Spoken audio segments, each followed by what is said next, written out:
Jai Radha Madhav Kunj Vihari.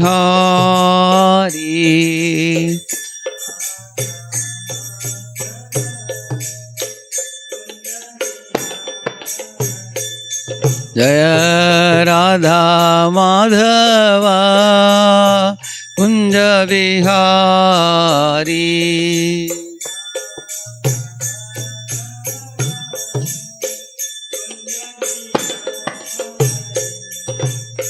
Gopi जनवल्लभा Girivardhari.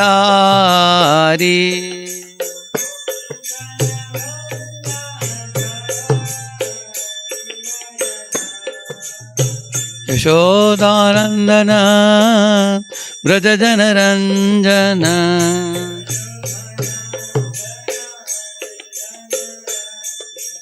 Yashodanandan Braj Janaranjan.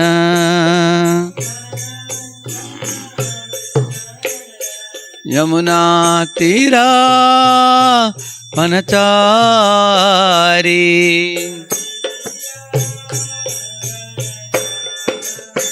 Jai Radha Madhava Kunj Vihari.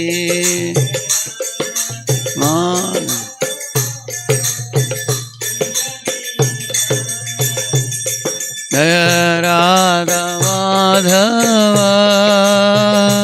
Kunj Vihari. Radha Madhav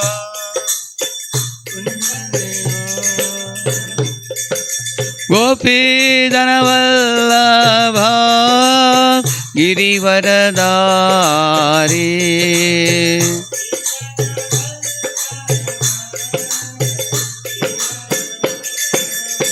Yashodanandan Braj Janaranjan. Braj Janaranjan. Yashodanandan Braj Janaranjan. Yamuna Tirah वनचारी। Jai Radha Madhav Kunj Vihari.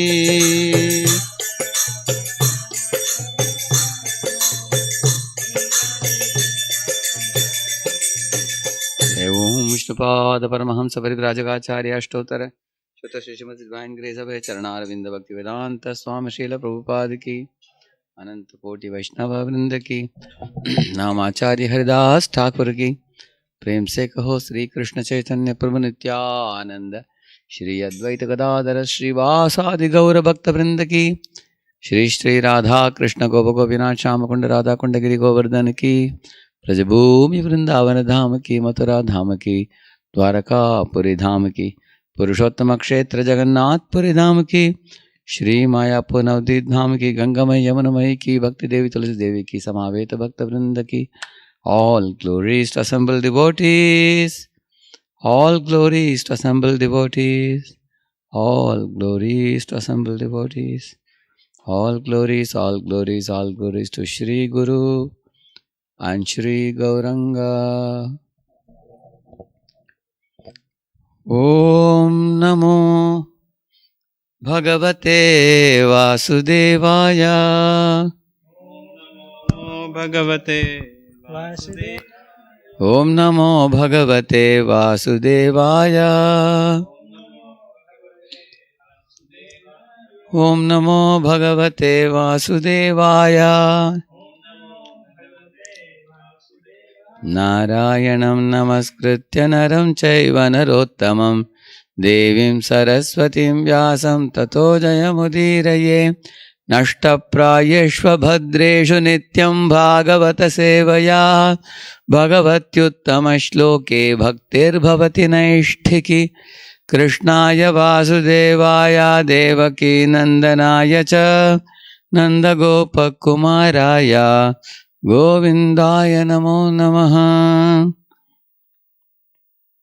Om Ajnanatimirandasya Jnananjanashalakaya Chakshuh Unmilitam Yena Tasmai Shri Gurave Namaha Shri Chaitanya Manobhishtam Stapitam Yena Bhutale Swayam Rupa Kada Mahyam Dadati Swapadantikam Vandeham Shri Guroho Shri Yutapada Kamalam Shri Gurun Vaishnavamscha Shri Rupam Sagrajatam Sahagana Raghunathanvitam Tam Sajivam Sadvaitam Savadutam Parijana Sahitam Krishna Chaitanya Devam Shri Radha Krishna Padan Sahagana Lalita Shri Vishakhanvitamscha Namo Om Vishnu Padaya Krishna Preshtaya Bhutale Shrimate Bhakti Vedanta Swami Nitinamine Namaste Saraswate Deve Gauravani Pracharine Nirvishesha Shunyavadi Paschatya Deshatarine Namo Mahavadanyaya Krishna Prema Pradayate Krishnaya Krishna Chaitanya Namne Gauratvushe Namaha He Krishna Karuna Sindho Dina Bandho Jagatpate Gopesha Gopika Kanta Radha Kanta Namostute Tapta Kanchana Gaurangi Radhe Vrindavaneshwari Vrishabhanusute Devi Pranamami Hari Priye Vanchakalpatarubhyascha Kripa Sindubhya Evacha Patitanam Pavanebhyo Vaishnavebhyo Namo Namaha Jaya Sri Krishna Chaitanya Prabhu Nityananda Shri Advaita Gadadhara Shri Vasadi Gaura Bhakta Vrinda Hare Krishna Krishna Krishna Hare Hare Hare Rama Rama Rama Hare Hare.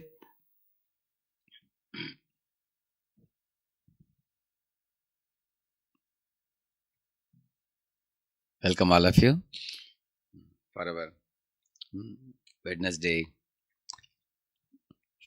Shuddha Bhakti Chintamani class, which we have been holding regularly for many weeks. As you know, this book by His Holiness Shivaram Swami Maharaj is a very revealing book, especially for the sadhakas in ISKCON movement.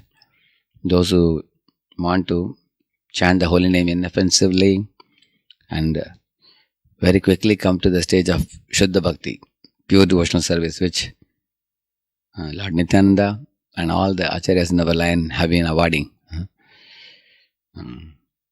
Dena Krishna, Dena Shuddha Krishna Shiksha, Dena Shuddha Krishna Shiksha. But in the song, there's a beautiful song, Koda Nitai. That is saying, Dena Krishna Shuddha Shiksha means Lord Nityananda awards Shuddha Krishna Prema.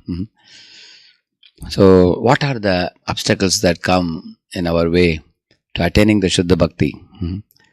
That is the main theme of this book, which I really very much deeply appreciated.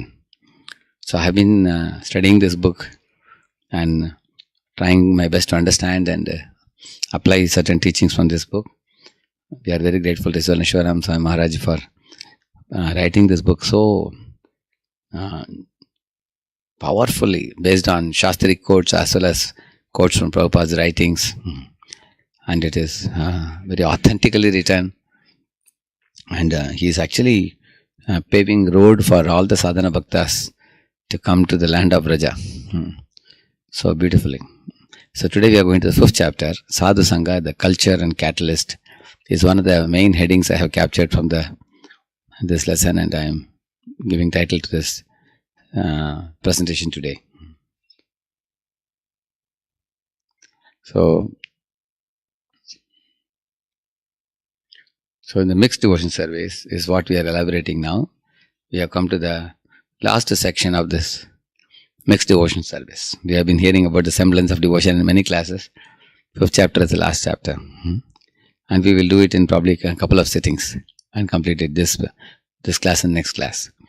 So in the previous classes we heard about the 4 types of mixed devotees who come to Krishna. Chaturvida bhajante mam. And now we are proceeding to this semblance of devotion part 2 here.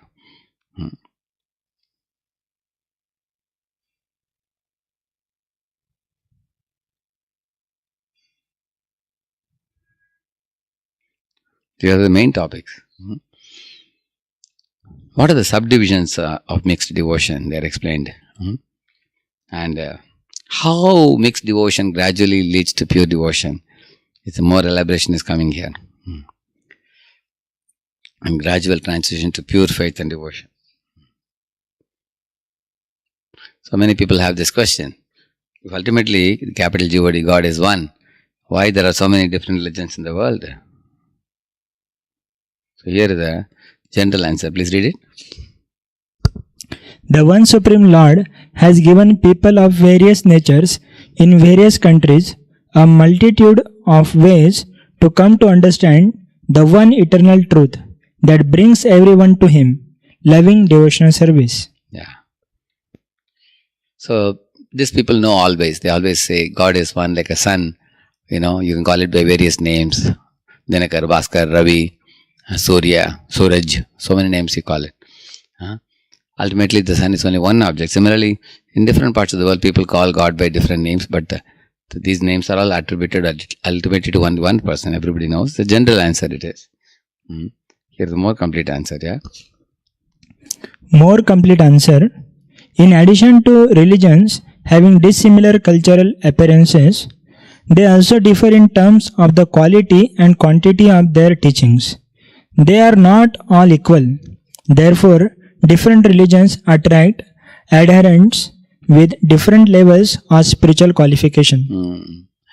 So, to put it more simply, for example, some religions are based on fear of punishment, and some religions are based on greed for accumulating material commodities. You can go to God and pray to Him to get whatever you want. So people who sometimes feel that God is so powerful, by my hard work I am not able to get things, so let me go to God. And then there are religions which talk about duty platform. One should perform one's duty to God because He has already given us so many things. Let us thank Him. Let us acknowledge what we have received. Express our heart's gratitude to Him. And there are religions which talk about love of God, purely loving Him with no other ulterior motivations. And performing such a loving devotion service uninterruptedly. So Bhaktivinoda Thakur in his Chaitanya Shikshamritam talks about these things very elaborately, very nicely.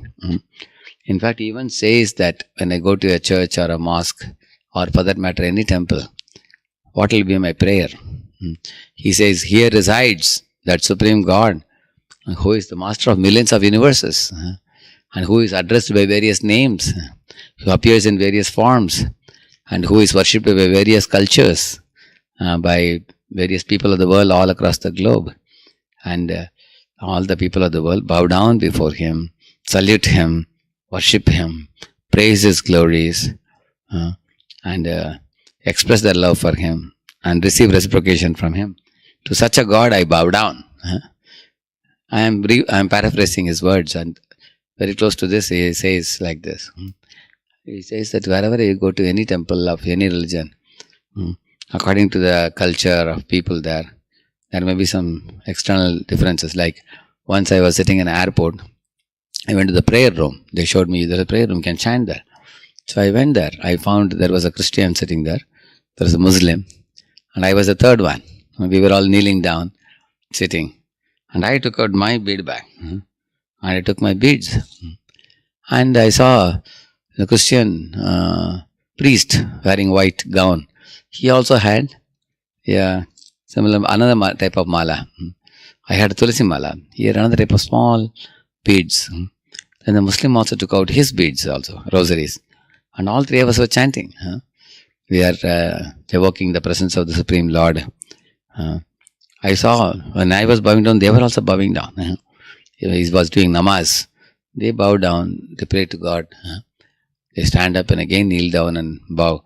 So in every religion you find we are all children of God.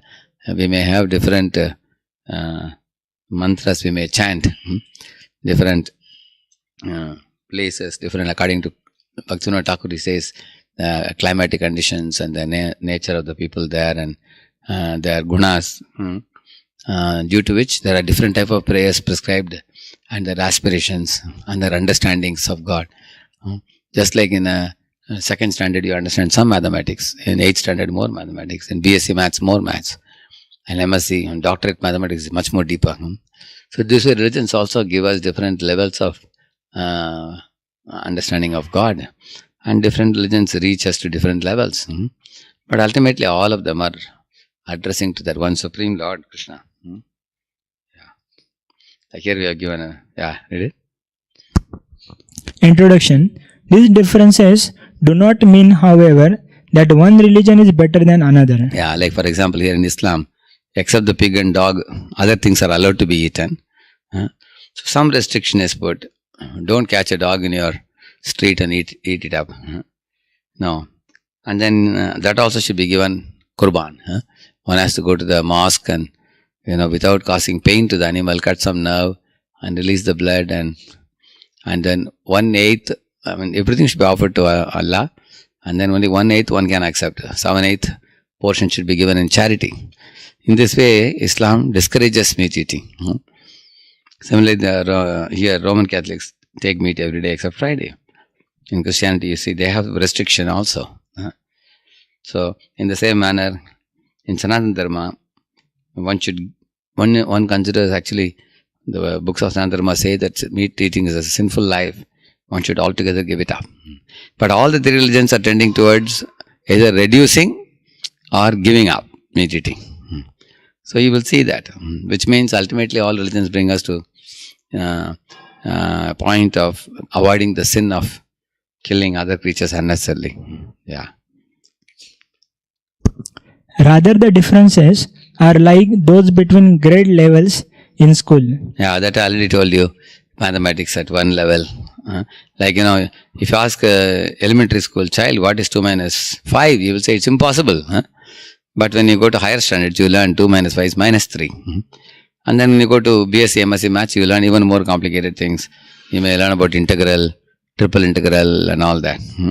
So, in this way, just as Maths is more higher as you go up, in the same manner, religions also, advanced religions teach advanced aspects of God, like pure love for God without any motivation.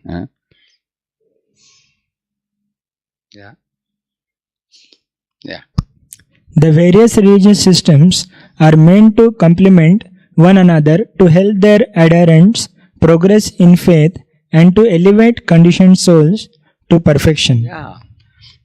Actually, as you see here, all the religions have many things in common.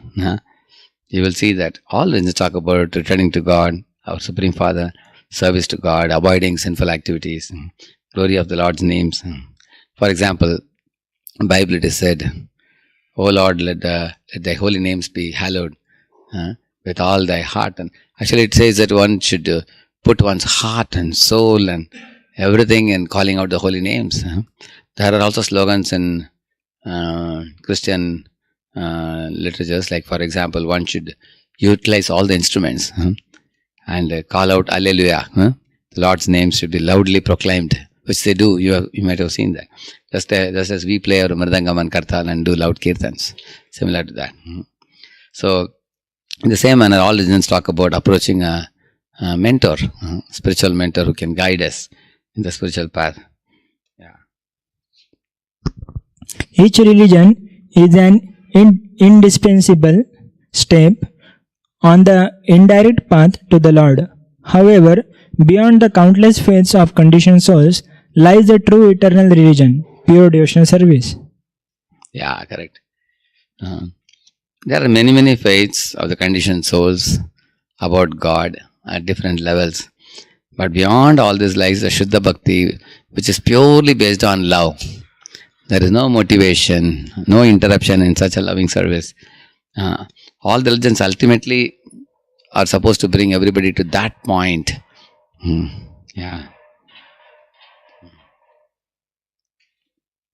Like for example, in Srimad Bhagavatam it is said, Samay pumsam paro dharmo yato bhaktiradokshage akhaitukya pratihata yayatma suprasidati. The Atma or the soul will become completely satisfied when he performs loving devotion service to the Lord without any motivation.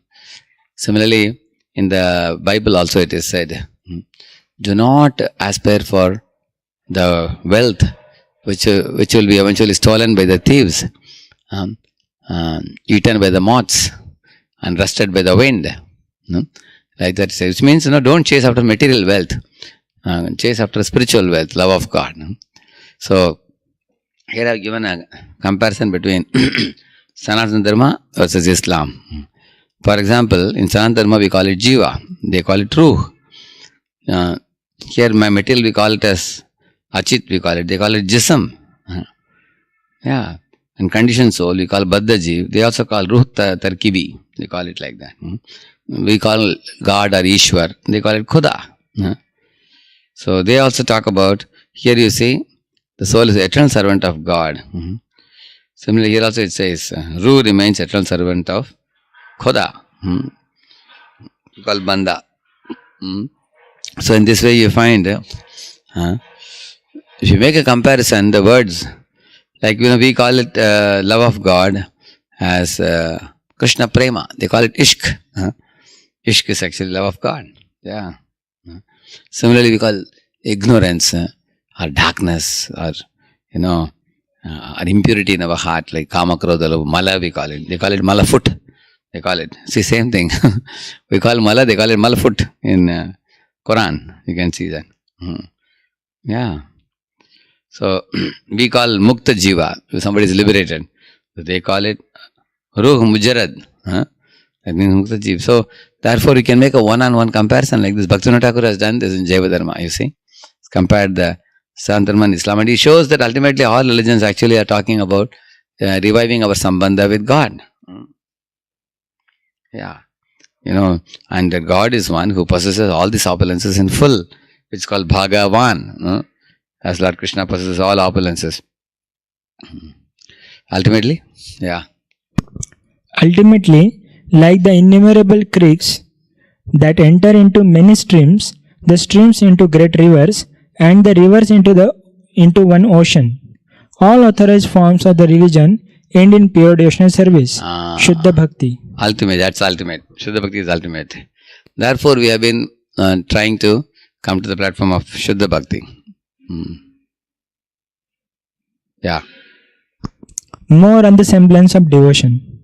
At this point in the discussion, to help identify and contrast the various semblances of devotion from their one original form, first we will discuss devotional service which is free from the touches of karma, jnana and yoga, also called Swarupa Siddha Bhakti.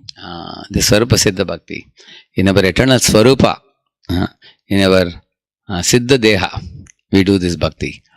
Siddha Deha means our spiritual form. In the material world right now, I have a Sadhana Deha. After doing sadhana, when I become perfect in life, I will attain the Siddha Deha. And that is my Swarupa, which is my original form, the spiritual world. So, in that form, whatever Bhakti we do, it's not that you will do that Bhakti only after going there. Even in the material world, our acharyas like Goswamis have awakened this Swarup Siddha Deha, in which they have performed this Shuddha Bhakti with Krishna Prema. Which means, although they externally may have a mortal body like what we all have, in their consciousness they have revived their Swarupa Siddha Deha. Yeah. Jiva Goswami defines pure devotional service as follows. Swarupa Siddha Bhakti is manifested when devotional service is no longer mixed with jnana or karma, and second, when the devotee has pure and unwavering devotion for the Lord. Yeah. Like in Shuddha Bhakti definition, we say jnana karmadi anavritam, which means one does not have an impersonal leaning. He has no doubt about Krishna's existence as whether he is a person or impersonal. No. Nor does he use his mind to speculate about anything about God. He accepts the Shastras. Secondly, karma means he is not having inclination to do some rituals and rites that are not connected to Krishna. And secondly, he says, it's a pure and unwavering devotion. So, yeah. This kind of devotional service is characterized by the various devotional activities that begin with hearing and chanting the glories of the Lord. Yes. Bhakti Sandarbha Anucheda 217. Yeah. More on semblance of devotion. Yeah. While this depiction includes the stage of love for Krishna, it also portrays the types of devotion and activities that invoke love. Yeah. So, what type of devotion I should practice by which my love for Krishna will awaken? You may have a question about that. Or apart from that, what all activities daily I can do so that one day I'll be a pure devotee? We all have the question. Yeah. The activities to which Sri Jiva refers are the same as the ones praised by Prahlad Maharaj. Very famous verse, you all know this. Shravanam Kirtanam Vishnu Smaranam Padasevanam Marchanam Mandanam Dasyam Sakyamatma Nivedanam Iti Pumsar Pita Vishnu Bhaktische Navalakshana Kriyeta Bhagavatyada Thanmanye Adhitam Uttamam. His father asked him, Prahlad, what did you learn in Gurukula? Prahlad didn't say, I learned politics, I learned economic development. No, I learned how to make friends and enemies. No, he was not speaking about that. Although that was what was taught to him by Sanga and Amarika. When he asked, what did you learn from your gurus? He asked. So Prahlad remembered which guru? Narada Muni. He said, oh father, this is what I learned. Shravanam Kirtanam Vishnu Smaranam Navavida Bhakti, he explained. So, you all know this Navavida Bhakti. I am not going to read the translation. You know this famous verse. Read that one who was dedicated. One who has dedicated his life to the service of Krishna through these 9 methods should be understood to be the most learned person, for he has acquired complete knowledge. In the Ishopanishad it is said, Vidyam cha in that verse. So it says that actually in the modern times there are so many so-called learned youths going to colleges. They are learning only Jada Vidya. They study about either dead matter or they study about the dead material body. In medical science they study about the dead material body.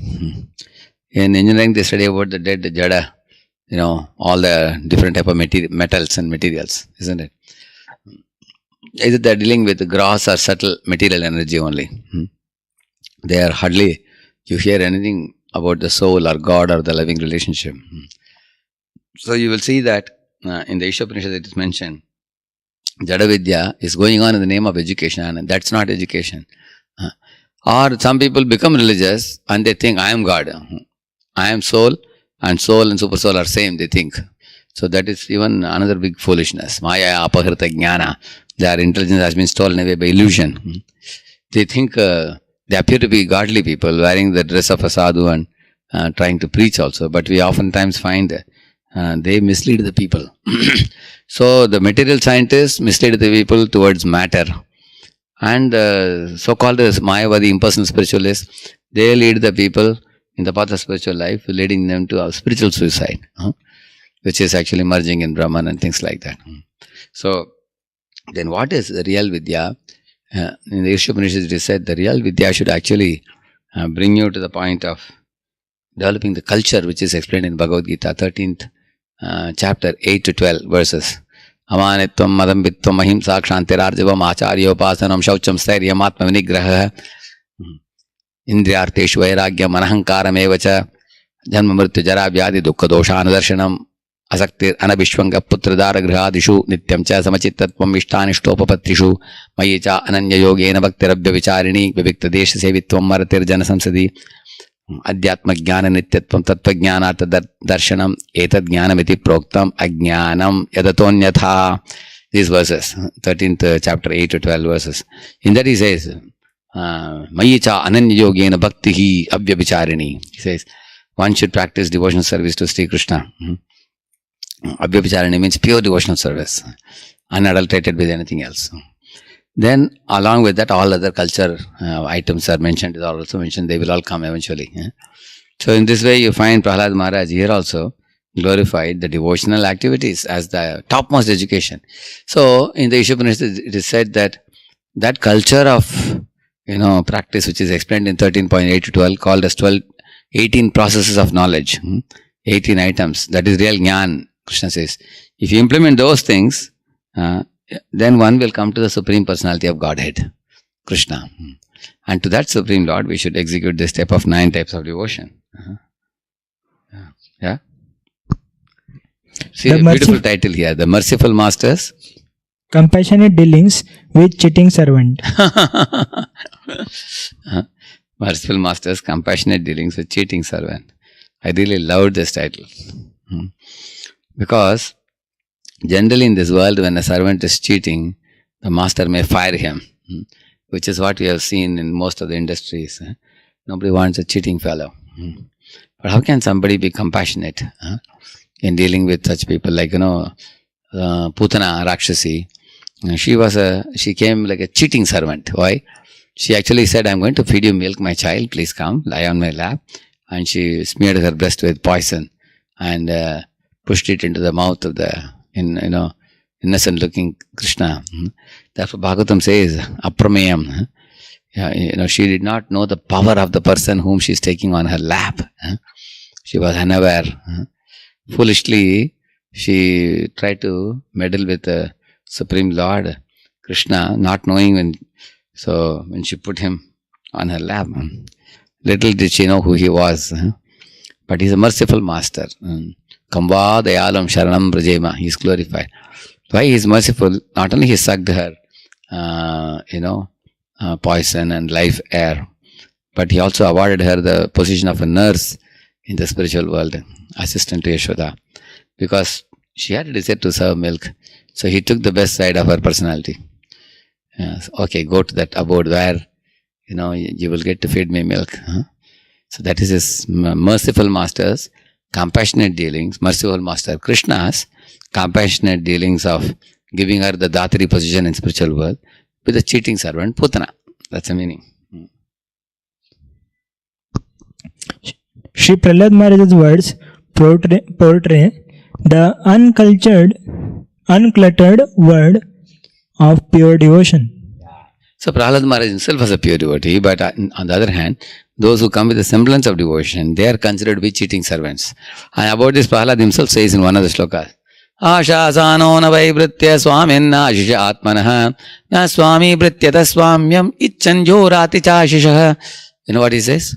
He says that master who wants prestige, who wants to show his prestige to his servants, he is an impure master.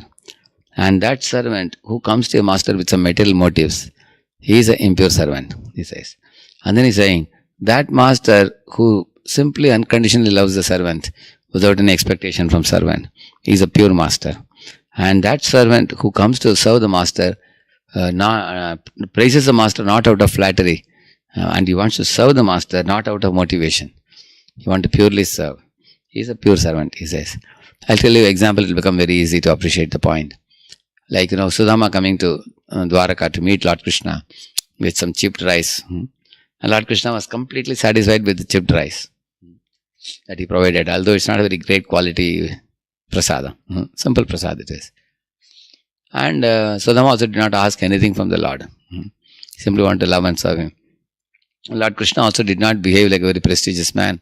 He came running outside, he embraced the old friend, cried tears of joy, genuine tears, took him to his palace, made him sit, washed his feet, served him prasadam, and later on when he put him to sleep, he massaged his feet and spent a week talking to his intimate friend.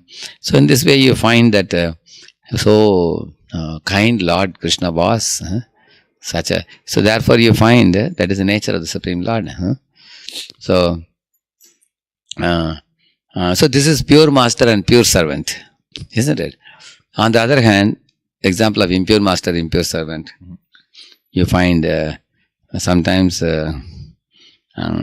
people go to demigods with some mental motivations, like Hiranyakashipu going to Brahma for the sake of becoming immortal. Severe penance he did, so he went with the mental motivation, and when Brahma appeared, he praised Brahma as if Brahma is ultimate God. Similarly, Brahma also assured Hiranyakashipu, you have come to the right person, Hiranyakashipu, don't worry. Darshanam na phalam mama. Your darshan of me will not go in vain, because I am also not a small person. Just as you are a big fellow who did penance to me, I am also big guy can give you something, you will not go back in disappointment, don't worry. Like that he spoke. So this Prahlad calls it as impure master, impure servant relationship. That means demigod versus their worshippers. Impure master, impure servant.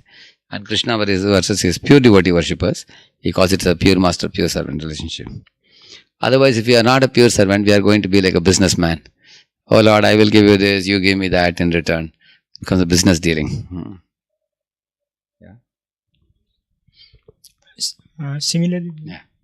Similarly, there is no end to the embarrassing intrigues that result from devotees injecting dishonesty into the realm of the Lord's service.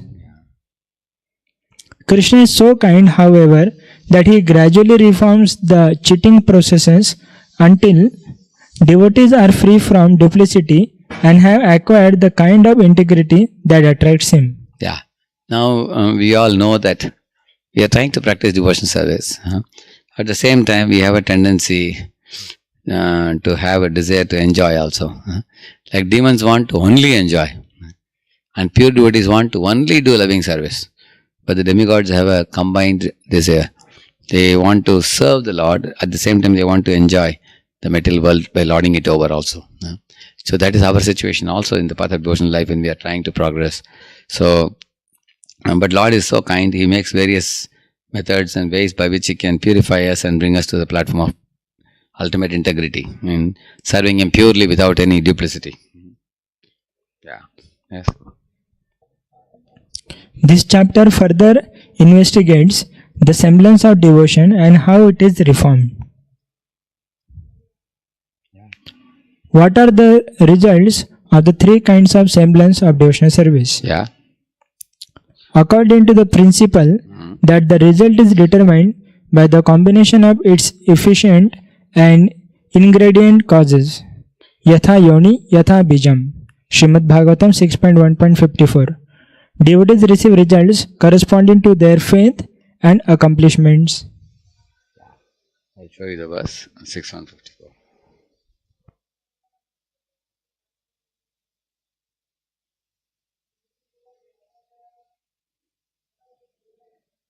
So this is from Bhagavatam 6th canto. You can see that. Labdha nimiktam avyaktam vyakta avyaktam bhavatyuta yata yoni yata bijam svabhavena baliyasa. Read the translation.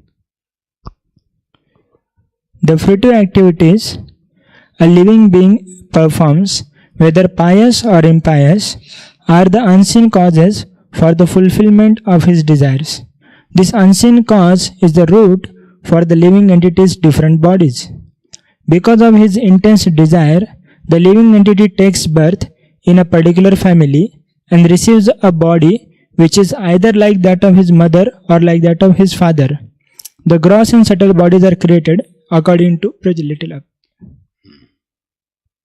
according to his desire. Yeah. And then Prabhupada quotes the gross body is a product of the subtle body. The subtle body is called body of desires. And accordingly the gross body is produced. And Prabhupada is quoting Yam Yam Bhapi Smaran Bhava.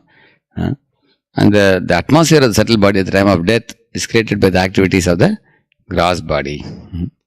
So see, subtle body decides our next gross body. But the activities we do with the gross body, they dump all the seeds into the subtle body. Then subtle body again decides gross body. In this way they reinforce each other. Thus the gross body acts during one's lifetime and subtle body acts at the time of death. That means gross body acts during the lifespan. Like for example, I am already born now. From childhood, boyhood, youth, old age, until the point I am in deathbed or something. So this entire time, which is very active? Gross bodily machine is very active. At the time of death, what happens when the gross body stops to function? Then the gross body is called dead. It's fed to the fire. And then the subtle body takes the Atma, goes to the next body. Then Prabhupada says that subtle body acts at the time of death in carrying the soul to the next body. So subtle body is called body of desires. Yeah, Linga Sharir. Yeah. That gives a background for the development of a particular type of gross body, which is either like that of one's mother or like that of one's father. In Rigveda it is said, if at the time of sex the secretions of the mother are more profuse than those of father, the child will receive a female body. And secretions of father are more profuse than those of the mother, the child will receive a male body. These are all subtle laws of nature. They act according to the desire of the living entity. If a human being is taught to change his subtle body by developing consciousness of Krishna, at the time of death, subtle body will create a gross body in which he will be a devotee of Krishna. Or if he is still more perfect, he will not take another material body, but taktva deham punarjanmanaiti mameti sorjana, will go back to Godhead. So this is the process of transmigration of the soul. Therefore, instead of trying to unite human society through pacts for sense gratification, that can never be achieved, Prabhupada says, it's clearly desirable to teach people how to become Krishna conscious and return back to Godhead. Like that he says. So, yeah. See, here he has used yata yoni yata bijam, exactly like the mother, or exactly like the father. Swabhavena, by the natural tendency. Baliyasa. Yeah. Now coming back to our.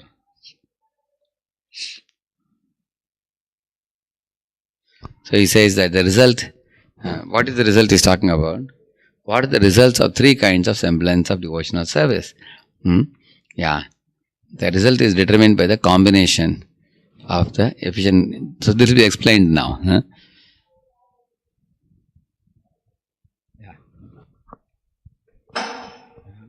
In his writings on the history of Nalkuver and Manigriva's return to heaven, Srila Prabhupada distills the result achieved by the practice of the semblance of devotion into three broad categories. Yeah, Karma Mishra, Jnana Mishra, Yoga Mishra. This you already heard before. Karma Mishra people go to heaven, Jnana Mishra to Brahman effulgence, and Yoga Mishra to they realize the omnipotence of the Supreme Lord. Yeah. These three results are secondary rewards for the semblance of devotion. They are Vedic enticements. Enticements means tricks or allurements, we can say. Meant to trick the people into practicing devotional service. The primary and only worthwhile reward, he's saying. For example, somebody is doing Karma Mishra Bhakti. He is doing some yajna for the Supreme Lord. Chants Lord Hari's names, associates with Brahmanas, follows the scriptures in order to get some very nice results, material results. In the course of doing that, what happens with him? He eventually ends up becoming a devotee. So in the earlier sessions, one example, remember we heard the example of Sanatana Goswami. One Shiva devotee, Shiva Bhakta was sent by Shiva to Sanatan. So he took the Parasamani from Sanatan, went home, and then he made everything into gold, and then he realized, why did Sanatan Goswamiji give it to me? He must be having something more precious. How is it he is so cheerful, so happy, and so renounced? I want to go and meet him again. In this way, imperceptibly, his association with such a Vaishnava like Sanatana Goswami affected him positively. Then he went back to him and said, "Sir, do you have anything better than this?" And Sanatana Goswami smiled. He said, "Yes, I do have. Would you like to have?" He said, "Yes, sir." Then throw this away in Jamuna and come back. So initially he was hesitant.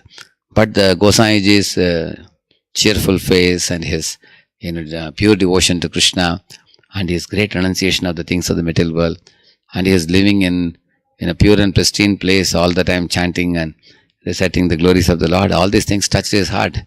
He thought maybe he will surely give me something much more special than this parsamani. He threw it in the river and came back. And then Goswamiji gave him the holy name Hare Krishna mantra, and that's how this man became devotee.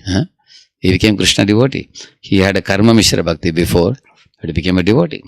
Similarly, Jnana Mishra Bhakti was there with our four Kumaras and our Shukadeva Goswami. So they became pure devotees. Shukadeva Goswami became pure devotee by associating with Vedavyas, and Chatush Kumaras by associating with Jai Vijay as well as Supreme Lord. Similarly, Yoga Mishra Bhakti also. There have been yogis who became pure devotees eventually, like Vishwamitra ultimately became pure devotee of Lord Rama. In this way, these fellows, all these three fellows, they approach these paths not for attaining Krishna, but for getting something material, but they end up getting Krishna. Just like you all know the story of the Daku Bhagat. He heard a Bhagavatam class and he heard about Krishna having all ornament jewelry. He greedily went to Vrindavan to loot Krishna. But the result was, as soon as he saw the beauty of Krishna, And Krishna touched him. Immediately, all his material component was finished. And he became a lover of Krishna and never left the bank of Yamuna. All his life he spent chanting Krishna Rama Govinda and attained Krishna's lotus feet permanently. All his desire to steal was gone.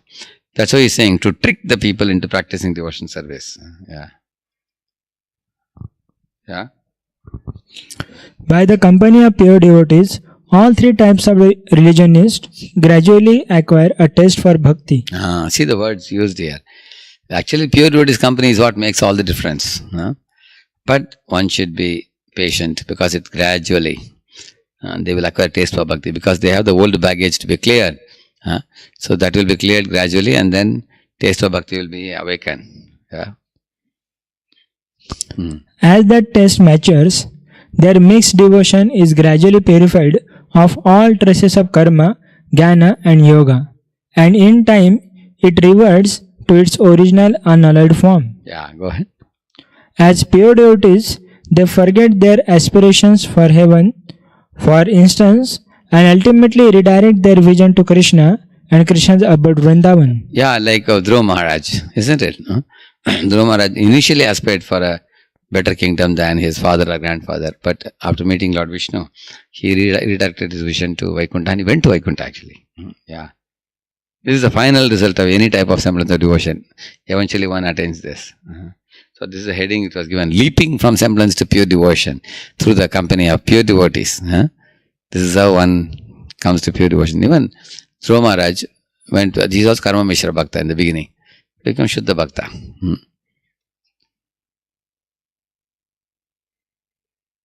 Yeah.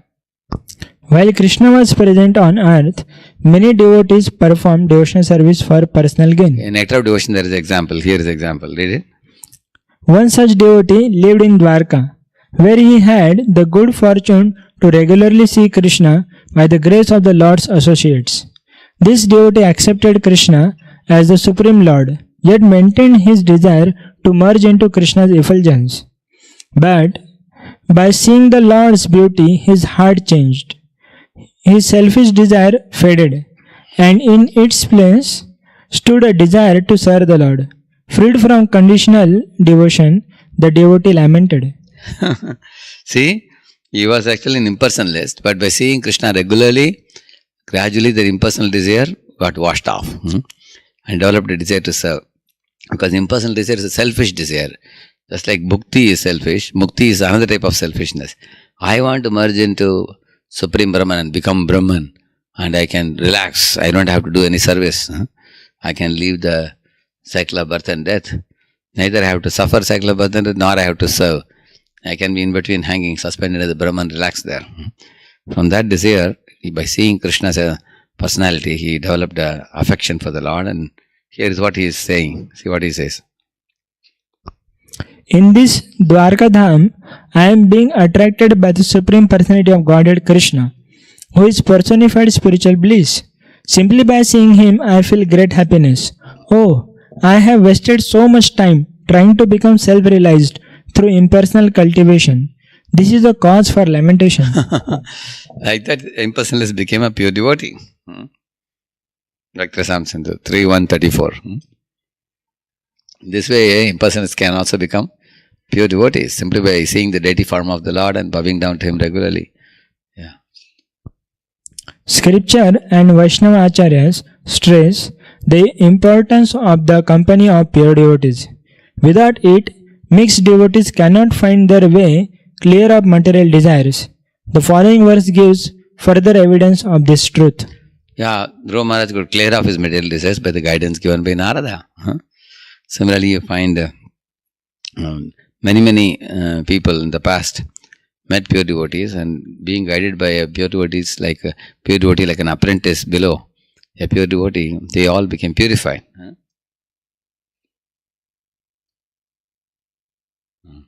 Aho mahatman bahudosha dushto ekena bhatyesha bhavo gunena satsangamakhyena sukhavahena kritadyano yena krishamuksha. Yeah. O great learned devotee, although there are many faults in this material world, there is one good opportunity: association with devotees. Such company brings about great happiness. Due to this good quality, our strong desire to achieve liberation by merging into Brahman effulgence has become weakened. Just like the Dwaraka Brahman who was an impersonalist before, after seeing Krishna's beautiful form, that impersonal hankering became weakened, and Seva Bhava increased for him. Yeah. So this is the culture and catalyst, which is Sadhu Sanga. So the culture of the sadhus acts as a catalyst for us to move from bhukti, mukti, siddhi to Shuddha Bhakti. So therefore the Sadhu Sanga is most important. Without that, we cannot clear up these lower natures or the semblance of devotion and go to pure devotion. Yeah. Do all semblance of devotion transform to pure devotion? According to the mature opinion of great Vaishnavas, not all practitioners of the semblance of devotion are worthy to be called devotees. Neither are they all elevated to pure devotion. Some stagnate. Others slide into a state of divide of bhakti. So this is an important point. Some people may tend to think that, okay, sir, you're talking so much about semblance of devotion. Eventually everybody will become a devotee. No. Everybody will not become devotee. Somebody may do the spiritual suicide and go to Brahma Jyoti, and don't ask me how much time do they stay in the Brahma Jyoti. It may be millions and millions and millions of years. You can't say. We can say that for all practical purposes, it's a spiritual suicide. They have lost the opportunity to get loving service of Krishna. We are all inside the time domain. So here also the passing of time, Brahma lives for 3.11 trillion 40 billion years. So Mahavishnu is just exhaling, inhaling in that whole thing in one moment. So those who go to Brahman, how long will they stay there? We can't say. So, but they are surely unfortunate souls who have lost the opportunity to serve the Lord in Goloka. Therefore, it's not that all semblance of devotion naturally leads to Shuddha Bhakti, because it all depends on various factors which are going to be explained. Their fate depends on? Their fate depends on the degree to which devotion is present in their spiritual discipline.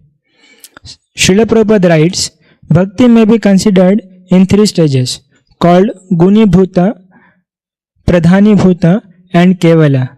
And according to these stages, there are 3 divisions, which are called Jnana, Jnanamayi and Rati or Prema. That is simple knowledge, love mixed with knowledge and pure love. Srimad Bhagavatam 10.3.31. Very important, these 3, and they are going to be explained in the subsequent slides now. So what is called as Guni Bhuta, Pradhani Bhuta, Kevala Bhakti. These 3 are very important. First one is only knowledge. Second one is knowledge mixed with love for Krishna. Third one is only love for Krishna. Here, Srila Prabhupada is talking about the semblance of devotion mixed with empiric knowledge. That means this is Jnana Mishra. Bhakti, yes.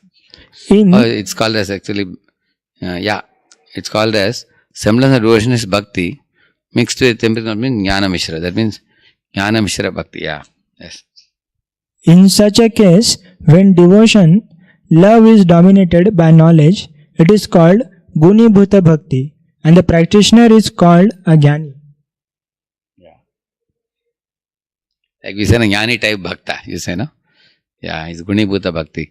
When devotion is dominated by knowledge, which means, the knowledge about the Lord, of Lord's greatness, Lord's powers, Lord's position, Lord's accomplishments and achievements, and the impossible tasks that the Lord may do.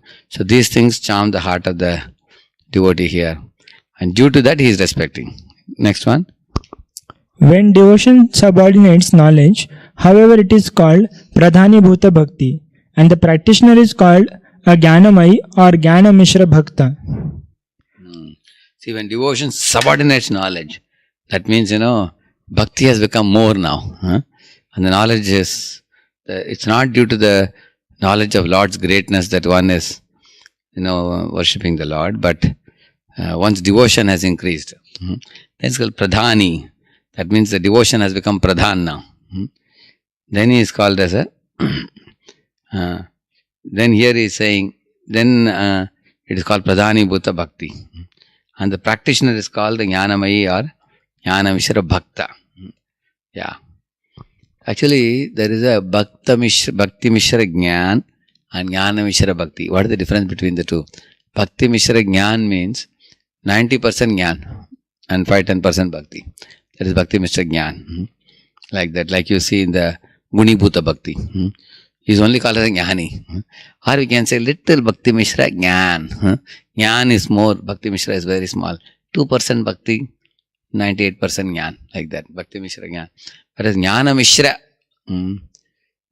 Bhakti means, Bhakti is like 90% and 5-10% Jnana. So that is called Pradhani. So how I remember this Pradhani is because Bhakti is Pradhan. That's how I remember. Yeah, Pradhani Bhuta. That means Bhakti is Pradhan in this and Jnana Mishra is little bit there. So it's called Jnana Mishra Bhakta. He is actually Bhakta only, but little Jnana Mishra is there. Like Maitreya. Jnana Mishra Bhakta. Like that, yeah. Third one. And of course, pure devotion is called Kevala Bhakti, and the practitioner a Bhakta, a pure devotee. Kevala Bhakta, Ekanta Bhakta, Shuddha Bhakta. Like that it said.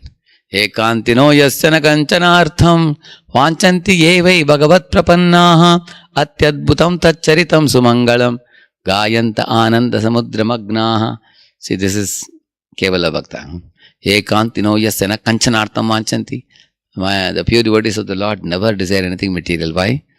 Bhagavat prapanna, because they surrender to Supreme Lord. So what? By surrender, what happens? Atyadbhutam tacharitam sumangalam. They get to hear the beautiful pastimes of Lord Hari. Okay, by hearing pastimes of Lord Hari, what happens? Gayanta ananda samudra magna.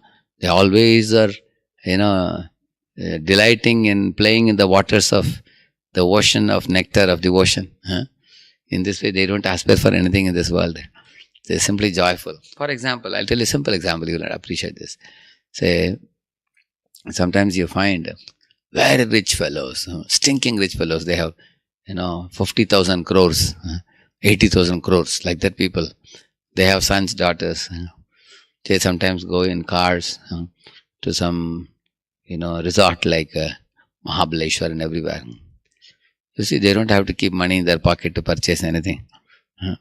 They are free. They don't have any money in their pocket or this pocket. Anything they want, they have gone in a car and they have 20 servants available. You will see that, anything they want, the food is brought to them, clothes are brought to them, items are brought to them. And they have so many varieties of pleasures at their beck and call. Because their father is with them and the father provides for everything. They just don't have to worry at all. And unlike the commoner in this world, they don't have to worry about safety, security, or anything like that. Everything is taken care for them. You can see if a rich man's son or daughter is enjoying such privileges in this world, Krishna is not just a rich lord or richest lord. He is actually the husband of goddess of fortune. The devotees of the Lord, like I have seen my special master, how if he wishes something, even before he expresses the desire, things are provided immediately by the congregation devotees. Immediately. If Maharaj wants a car to go for some program, immediately there will be 10 cars available. Immediately for serving the Lord's devotees. So Srila Prabhupada also, when he went to the West, he went in a cargo ship and initial days were very tough. But once the world started recognizing him as a pure devotee, everything was arranged for him. You will see that. So, therefore you will find, similarly, when the devotion of the devotee predominates, it's called Pradhani Bhuta Bhakti. Then they are called as Jnana Mishra Bhakta. They are also Bhakta only, but some tinge of Jnana is also there. Yeah, and the third one is Kevala Bhakti, is fully a Shuddha Bhakta. Yeah. So in this way, these three are explained. In their commentaries in Gita, Vishwanath Thakur and Bhaktivinoda Thakur use the same terms. These same terms. So you don't have to worry. This term going to be used by all the acharyas also. Gunibhuta. Gunibhuta is Bhakti Mishra Jnana. It's mostly Jnana. And their devotion, they have little love and it's dominated by knowledge. Too much knowledge. Bhakti Mishra Jnana. Whereas Pradhani Bhuta is Jnana Mishra Bhakti and Kevala Bhakti is Shuddha Bhakti. Yes, go ahead. Thus, the technical name for the semblance of devotion in which devotion dominates karma, jnana or yoga is Pradhani Bhuta Bhakti. Correct. If closely supervised by advanced Vaishnavas, this type of devotion quickly becomes elevated to pure devotion. Hari Bol. Very wonderful, because Pradhani Bhuta already is Bhakta only, little tinge of Jnana. After meeting pure devotees, that he doesn't have to worry about the Jnana Mishra, it will go away. Practical example is Maitreya. He personally, actually Maitreya was walking in the forest and he saw Lord Krishna sitting under a pipala tree, speaking to Uddhava. He was shocked. My Lord, he rubbed his eyes and saw, my Lord is here. So immediately he went there, offered obeisance, my dear Lord, can I also join the class? Lord said, so be it. You can join, sit down. So Lord was looking at Uddhava and speaking to him. But he allowed Maitreya to join. Guess what happened? Maitreya, by hearing the Lord and seeing the Lord with affection, although he was a little Jnana Mishra, but seeing the Lord and hearing from him, later on he went on to become a guru of Vidura, who was a pure devotee. Somebody may ask, how can you hear from Jnana Mishra Bhakta? But Jnana Mishra Bhakta doesn't remain Jnana Mishra Bhakta. He becomes a Shuddha Bhakta by association with the Lord or his pure devotees. Next. All four pious men described in the 7th chapter of Bhagavad Gita are Pradhani Bhuta Bhaktas. That means, prominently they have devotion with some mixture. Yeah. The distressed, inquisitive and the seeker of wealth are in the Karma Mishra category and the wise in the Jnana Mishra category. So, in this way, why the inquisitive is put in Karma Mishra and not in Jnana Mishra, you may have a question. Because the distressed and desire of wealth is very clear. They are Karma Mishra. But why inquisitive is also included? Because his inquisitiveness has not yet risen to the point of knowledge of the Lord. Therefore, his inquisitiveness may be mundane also. Some people may want to know more about the Lord so that he can get some material advantage out of him. So his inquisitiveness is not necessarily for the sake of knowledge. Like some people inquire something about God, or people ask, if I go to God, can he provide me this? How do I find God? Their inquisitiveness is mundane completely. Therefore, it's included in Karma Mishra. And the wise people, that's included in Jnana Mishra category. Yes, go ahead. In this way, the four Kumaras are accurately known as Jnana Mishra Pradhani Bhuta Bhaktas. In place of this longer name, however, the general terms used to describe this class of devotee are Jnana Yogis or Jnana Mishra Bhaktas. The technical name for the semblance of devotion in which the non-devotional qualities of karma, jnana or yoga dominates is Guni Bhuta Bhakti. Yogis under the sway of these qualities generally will not humble themselves before pure Vaishnavas. They take devotion service as a means to attain heaven, liberation or mystic power. They are not devotees. They are karmis, jnanis or yogis. Unfortunately, in their so-called efforts at perfection, they are like farmers who beat the husk of rice after the kernel has been removed. This is a verse which says in Bhagavatam. Shreya shrutim bhakti mudasyate vibho klishyanti ye kevala bodha labdhaye tesham asau kleshalaye vashishyate nanyat yata stula tusha vagati nam shreya shrutim bhakti. And then he's saying in this verse, I'll tell you what he says. Brahmaji says, Shreya shrutim bhaktim udasyate vibho. These foolish karmis, jnanis, yogis, they give up the devotion service to Supreme Lord Krishna. And then what they do? Klishyanti ye kevala bodha labdhaye.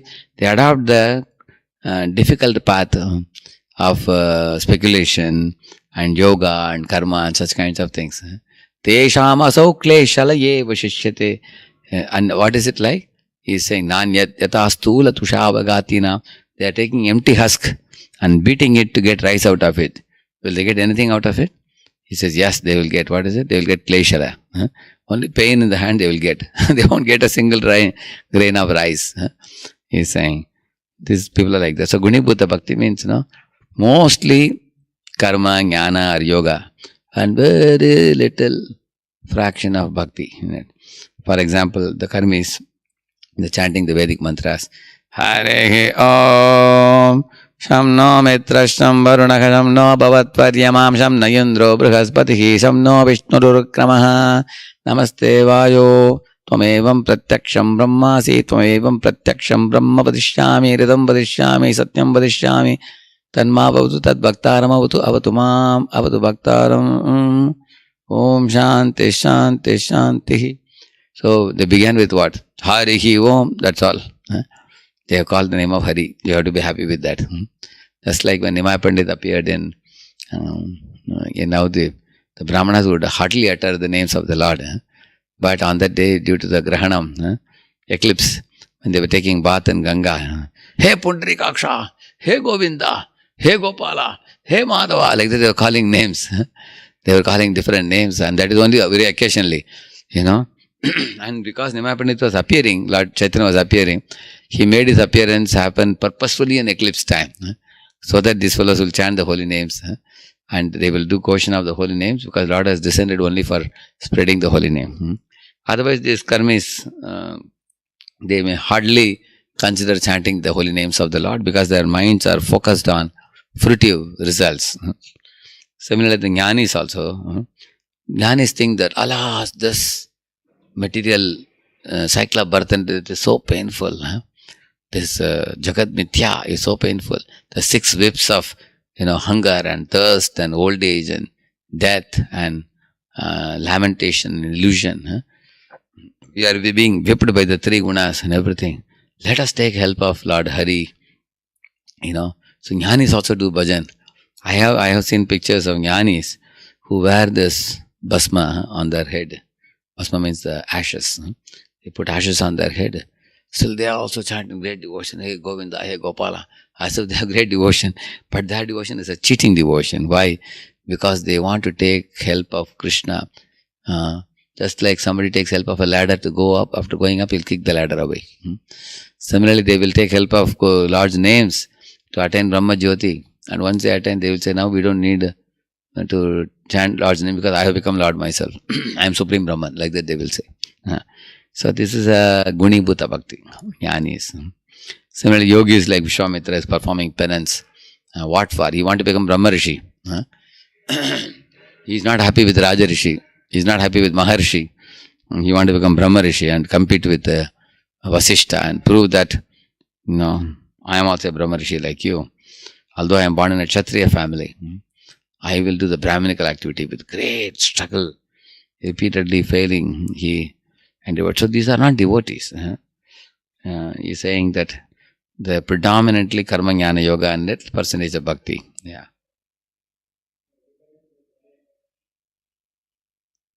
This was I told you, just now I told you, correct, na? Yeah. The Gunibhuta Bhakti is explained in this famous verse. Yeah. And there is another opposite verse to this. Atapite deva padambujadvaya prasadalesha anugrihita evahi janati tatvam bhagavan mahimno nachanyame kopi chiran vichinman. Brahmaji is saying that Atapite deva pada ambujadvaya. Oh my dear Krishna, you are too beautiful lotus feet. Atapite deva padambujadvaya prasadalesha anugrihita evahi. If somebody gets little drops of your mercy from your lotus feet, janati tattvam, he can understand you in tattva. Bhagavan mahimno nachanyam ekopi charam vichinman. Not a person who is speculator trying to figure you out without surrendering to you. So basically that verse talks about how the bhaktas by surrendering to Krishna attain all perfection very easily. So here are the subdivisions of mixed devotion. Yeah. Subdivisions of mixed devotion. All 3 categories are the semblance of devotion, karma, jnana and yoga, contain to varying degrees the common ingredient, devotion. In addition, they have their own unique traits, work, knowledge, and contemplation, respectively. These four ingredients combine to form innumerable subdivisions. In each of the three broad categories of the semblance of devotion, in this regard, Srila Prabhupada writes, actually, the path of devotional service is one without a second. But according to the devotee's condition means whether he is a karmi, jnani, yogi, or whether he is in satoguna, rajoguna, tamaguna. According to that, devotional service appears in multifarious varieties.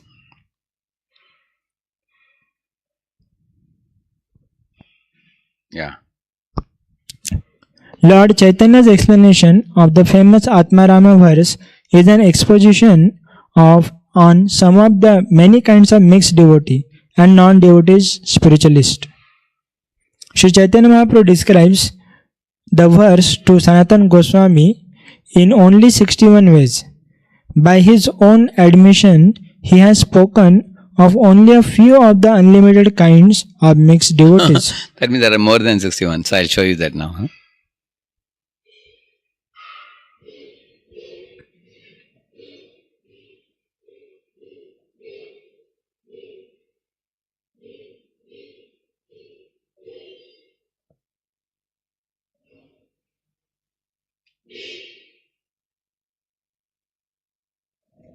I had once give a presentation on this, so I can show you that. There is PPT are showing this, no? Yeah, 61 explanations of Atmanam. You would like to know what are the 61 explanations? They are here. Srila Chaitanya Mahaprabhu.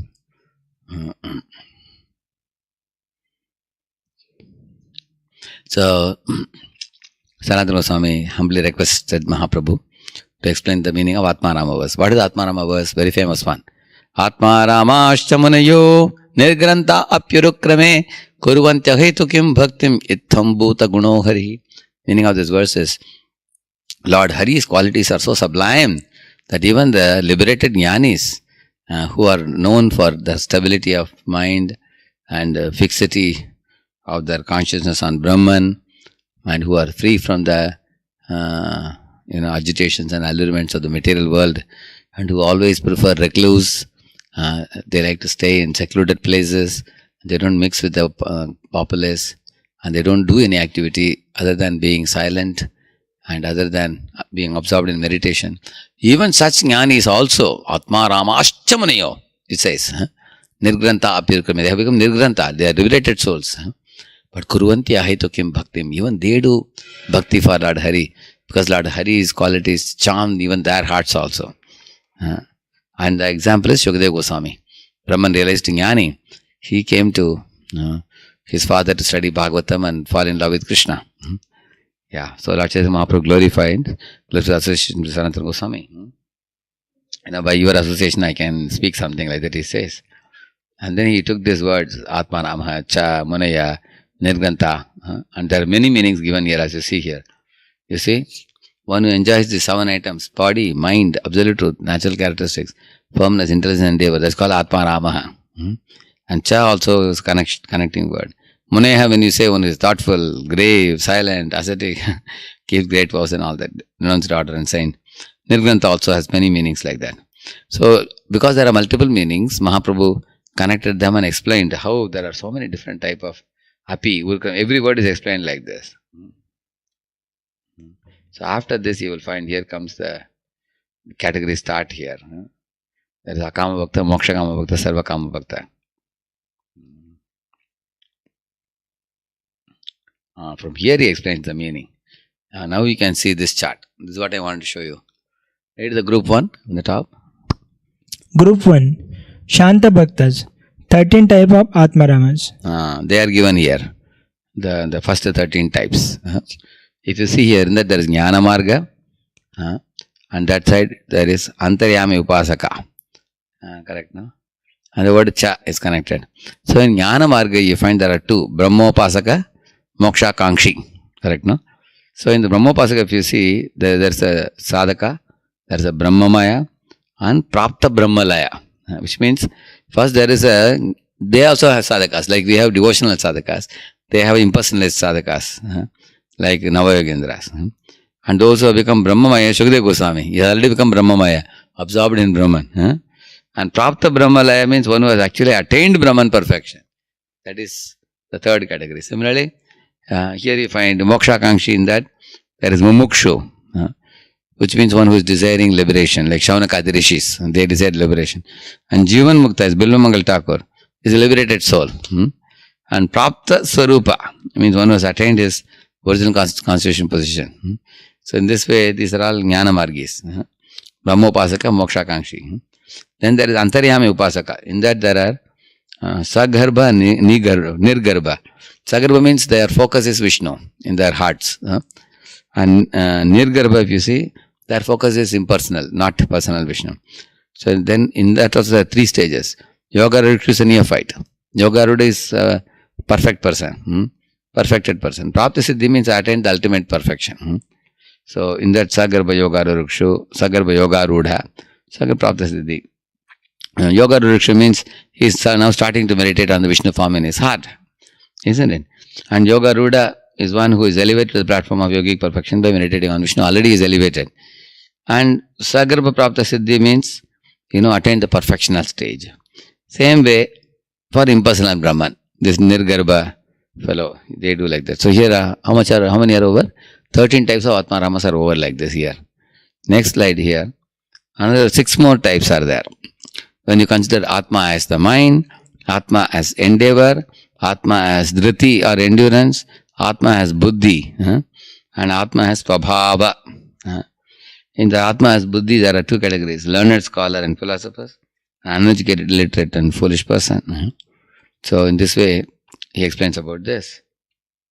Then 7 more types of Atmaramas are explained. Here you find Atma as a body, and then the word cha, and then the word api, all are explained here. So here there are 32 types of Atmaramas here, if you see. And here you find these are Parshadas, personal associates of the Lord, and Sadhana Siddhas, those who are perfected by practicing devotion service like all of us, Sadhana Siddhas.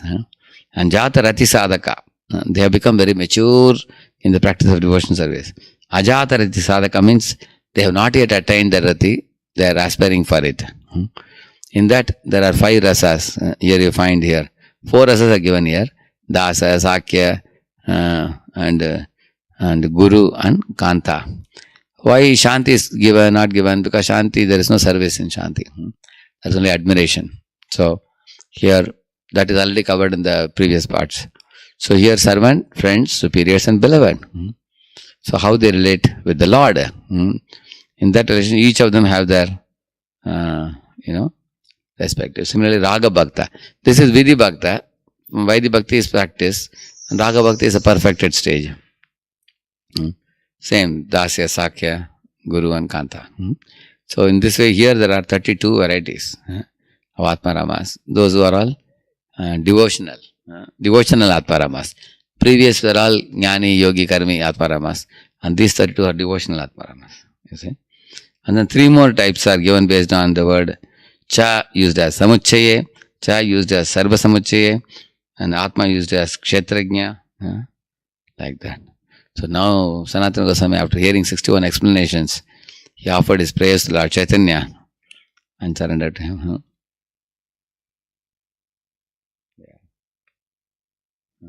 So this was about Atmarama verse.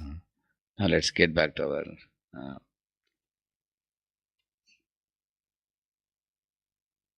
So now, because we have covered that 61 explanations, it will be very easy now, the next few slides. This is what I remember. We saw all these things. Same thing only he has given here. Whatever I showed you in tabular form, same thing is given here. Read it. Calculations showing complexity of mixed devotion. The 4 basic ingredients of the semblance of devotion can be combined in 24 ways. In mathematics, 4 things can be combined in 4 into 3 into 2 into 1 equal to 24 ways. Add to them the influence of the 3 modes of nature, and the combination increases to at least 72. 72 means 3 into 24. How much? 72. 72, yeah. A conservative estimate, considering that the modes interact unlimitedly. By Srila Prabhupada's calculation, the influence of nature is responsible for at least 81 categories of devotion. Srimad Bhagavatam 3:29-10. In addition, there are 3 kinds of devotion: Aropa Siddha Bhakti, Sanga Siddha Bhakti, and Swarupa Siddha Bhakti.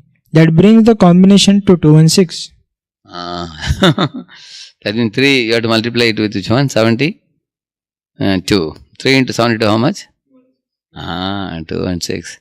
Therefore, we have 216 type of devotion, as it says. That means what are the 4 basic ingredients of semblance of devotion? Artho, Jignasa, Ardharthi, Jnani, isn't it? Then you multiply it by, the 24 ways, because the combination then becomes, because you mix it with devotion, then the combination of the 24 ways. 24 multiplied by 3 modes becomes 72. 72 multiplied by 3 kinds of devotion which we learnt, isn't it? Aropa Siddha Bhakti, Sanga Siddha Bhakti, Swarupa Siddha Bhakti. So it becomes 216, yeah. Sri Jiva declares that a practitioner of bhakti can be either improperly motivated, Sakaitava, yeah. or not Akaitava. Akaitava, yeah, correct. This additional twofold division brings the combinations to 432. Because those who come with Sakaitava, with ill motive, and Akaitava means no cheating, correct, na? That makes it even under double, yeah. Then there is a second twofold divisions based on the relative proportion of karma, jnana and yoga mixed with the bhakti. That makes it 864. Yeah. And as a final eye-opener, there are 2 qualitative and quantitative possibilities for each of the 4 basic elements. For instance, a person may have knowledge of the soul but no knowledge of Krishna. Or if he knows Krishna, he may know him either as a super soul, the Lord of the Dwarka, or the moon of Vrindavan. Those 3, yeah. In short, the varieties of semblance of devotion are endless. The calculations given in the above paragraph are no doubt approximations. They are not meant to be precise, but to give the reader a glimpse of the scope of the phenomenon.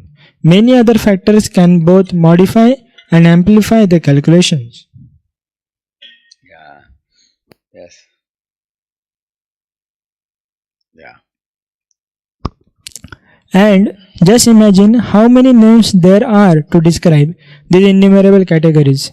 We had tried to give a hint of this above.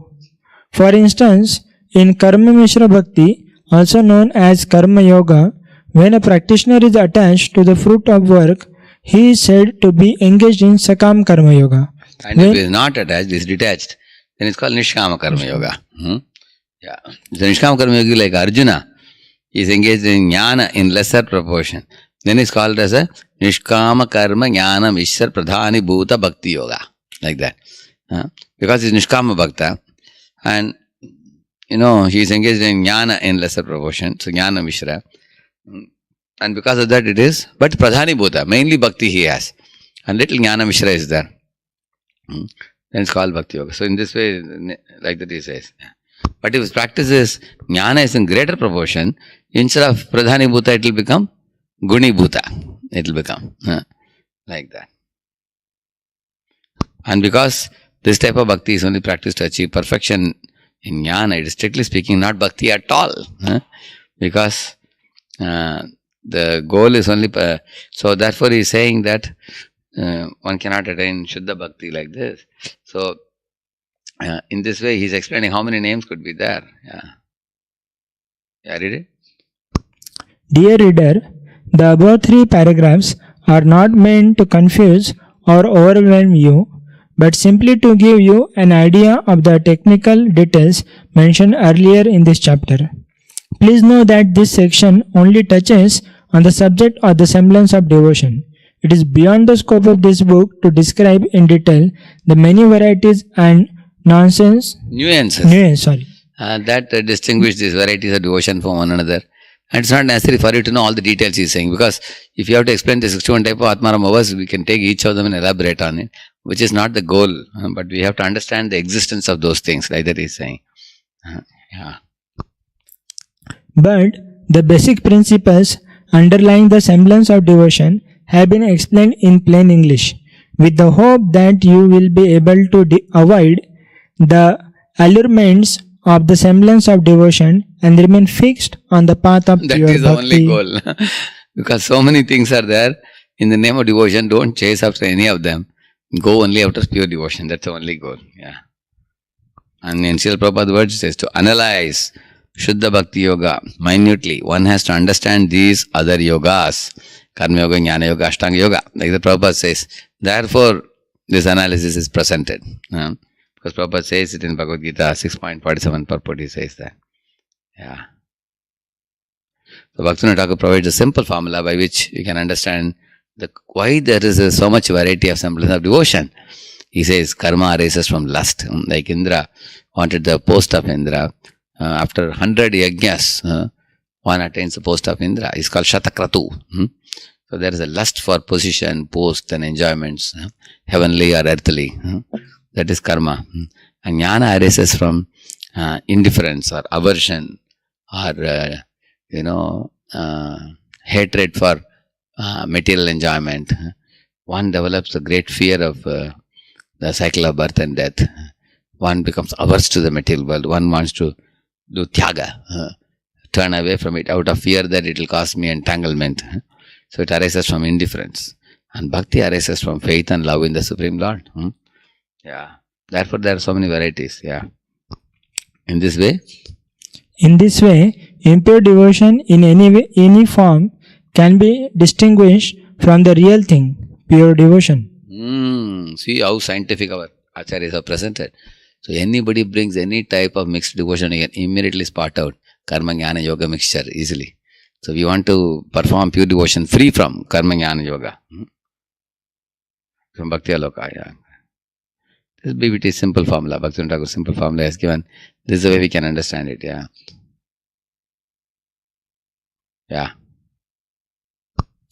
Sometimes devotees think, I am satisfied by practicing a semblance of devotion. Why should I exert myself for pure devotion? Let it come naturally.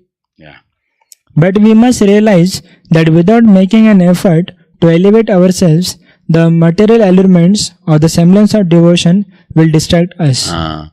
So karma means we want proprietorship. Jnana means we want enjoyership.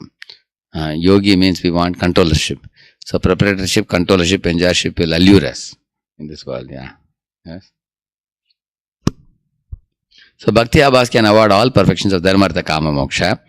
And with all these things, but Vaishnavas must be aware that these enticements only lead to repeated birth and death ultimately. They can't avoid Krishna Prema, Bhakti Abhas. So we want Shuddha Bhakti to get Krishna Prema. And that's the point he makes. So serious devotees exert themselves under expert guidance of a pure devotee to purify their devotion and go back to Godhead in this very life. So Prabhupada says it's a duty of transcendentalists to try strenuously to control desire. Shaknoti hevi yasudum prakshari vimokshanat kama krodod bhavam viddhi sayukti sasukhi naraha. That was Krishna says, one should strenuously control the lust. He's saying, Shaknoti heva yasudum.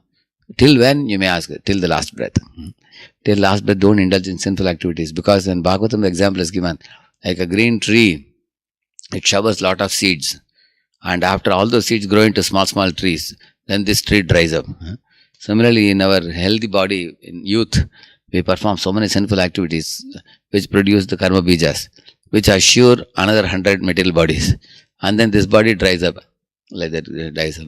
So, that example is given in the Bhagavatam. So, don't produce more karma bandhana in this world. Strenuously control the lust, anger and greed and engage all that energy in the direction of practicing Shuddha Bhakti under expert guidance of Vaishnavas. Conclusion? The The semblance of devotion has almost endless varieties, but two characteristics are common to them all. First, the practitioner's spirit of independence from Krishna, and second, the invaluable ingredient of devotional service. Broad-minded Krishna, the ever well-wisher of his devotees, even those with dishonest motives, arranges for the potency of devotional service to gradually dissolve the independent spirit and lead his devotees to the altar of pure devotion. What a beautiful word, isn't it? So the altar of pure devotion, Krishna leads them to that. So this is the main problem, bhinna drik, or separatist. So the separatist mentality is what makes one go for semblance of devotion. But fortunately, they also are carrying an invaluable ingredient of bhakti also. So the mixture of bhakti along with their independent spirit makes it abhas. It's like bhakti abhas, it is said. That means bhakti mixed with karma jnana yoga. You see? So the abhasa word is used because of independent mentality. Bhakti word is used because they have some ingredient of bhakti also. It's a mixture. But if one persists in endeavoring for pure devotion service, even though they have dishonest motives, they all can be dissolved over a period of time. And they can eventually come to the path of Shuddha Bhakti, free from independent spirit. Therefore, in Stotra Ratnam, Yamunacharya wrote, Bhavantam eva anucharal nirantarah prashanta nishesha manoratantaraha kadaham aikantika nitya kinkarah praharshayishyami sanata jivitam. Oh my Lord, when will the time come? Bhavantam evanu charan nirantara. I will become your strict, ardent, faithful, loyal follower of you. And my mind, which is raging with multiple independent desires of karma, jnana, yoga, they will all become purified. And like an anath person becoming sanath. I don't want to be like an anath dog wandering in the streets. I want to be a sanath dog who has got its master, which is yourself. So you accept me as your dog and engage me in your devotional service. And kadaham aikantika nitya kinkar. When will I become your nitya kinkar, standing next to you with folded palms, begging you for service? My Lord, accept me as your servant. If not your servant, at least accept me as servant of your servants. Praharshi ishyami sanata jivitam. Once you agree to accept me as your servant, I will become sanat. It's like a unmarried girl who is getting, her age is going up and she is worried about not having a husband. At the age of 24, 25, 26, suddenly she gets a very good husband. Parents get her married. How happy she will be standing next to the husband, protected by the husband. So I will also feel very protected and satisfied under your shade of your lotus feet, Krishna. Please accept me. So like that, Sotatram is praying. So surely let us continue our endeavors to become pure devotee. One day Krishna will accept us as his eternal servant and servant of his servants. Thank you. Srila Prabhupada ki, Gaur Bhakta Vrinda ki, Granthra Srimad Bhagavatam ki. Thank you.